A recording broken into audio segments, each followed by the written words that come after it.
Tila naging maganda na ang mode at set ng Batang Quiapo nang i-reveal at tinuldukan na ni Maris Racal ang mga kumakalat na issue sa kanilang tatlo ni Julia Montes at Coco Martin. Ito'y nagsimulang kumalat sa social media ang isyong silusan sa set kung saan may namumuong tensyon sa pagitan nila ni Julia Montes dahil siselos daw ito ang huli sa kanilang pinagkamabutihan ng kanyang leading man na si Coco Martin. Ayon kay Maris, wala di manong katotohanan ang lahat ng ito at yes, admitted naman daw siya sa angking kagwapuhan ni Tanggol at hindi makakaila na maraming babae ang humahalin sa charm ng kanyang leading man sa Batang Quiapo. Pero ayon sa kanya, hanggang doon na lang iyon dahil kuta na raw siya na mapabilang sa isa sa mga hit serye ng Philippine Television na ang Batang Quiapo at proud siya na mapili ni Coco Martin bilang leading lady dito sa kasalukuyan. Sa kanyang naging recent interview, sinabi rin nito na napapabilibutan daw siya ng mga taong may mga angking kagapuan. Well, at ayon sa kanya, hindi iyon sa katawan ni Coco Martin kundi pati na rin sa kanyang kapwa co-star na si Aljur Abrenica.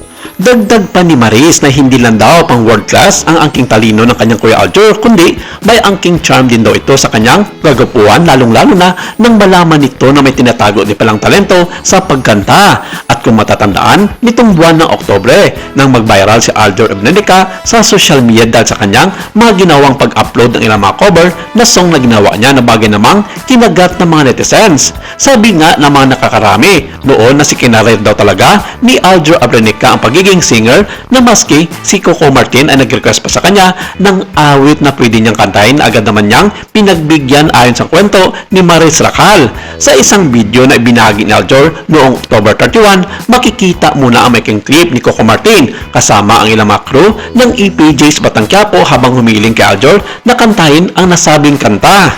Paring Aljur, narinig namin at napapanood namin yung mga malulupit mong kanta. Baka naman pwede kaming mag-request sa'yo. Sana kantahin mo naman yung Himala by River Maya, ani ni Coco Martin sa video. Hindi naman nagdalawang isip si Aljur, agad naman itong tinugunan ang request ng kanyang kapwa-aktor. Say less ang sagot ni Aljur na sinundan ng kanyang full rendition ng Himala na agad namang umani ng positibong komento mula sa mga netizens.